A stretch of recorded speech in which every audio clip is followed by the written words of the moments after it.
ప్రభాస్ మొదట ఒక normal star, ఆ తర్వాత పాన్ ఇండియా స్టార్, ఇప్పుడు కల్కితో పాన్ వరల్డ్ స్టార్ అయ్యే అవకాశం క్లియర్ గా కనిపిస్తోంది. కల్కి నుంచి వస్తున్న ఒక్కొక్క పోస్టర్ చూసాము అంటే నాగ్ అశ్విన్ సంథింగ్ ఏదో పెద్ద మ్యాజిక్ క్రియేట్ చేయబోతున్నాడు. కల్కి సినిమాతో బాహుబలి రికార్డులు, ఆర్ఆర్ఆర్ రికార్డులు అన్ని బద్దలైపోతాయని చెప్పి కూడా ఇది వరకే దగ్గుబాటి రానా ఒక ప్రెస్ మీట్ లో చెప్పాడు. అయితే మనం ప్రభాస్ కెరియర్ లో కొన్ని విషయాలను బాగా గమనించాము అంటే తన సినిమా క్యారెక్టర్ల పేర్లు చాలా వరకు కూడా మహాశివుడితో లింక్ అయి ఉన్నాయి. అదే ఇప్పుడు ఇక్కడ మనం తెలుసుకోబోతున్నాం. ఒకసారి చూసాము అంటే యోగి సినిమా, ఇందులో అతని పేరు ఈశ్వర్ చంద్ర.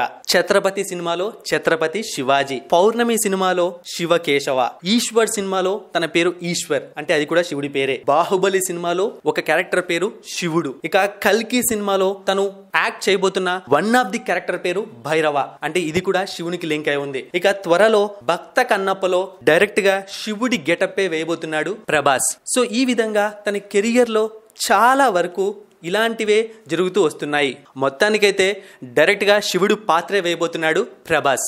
మరి ఈ కోఇన్సిడెన్స్ పైన మీ అభిప్రాయం ఏంటో కామెంట్ సెక్షన్ లో తెలియజేయండి.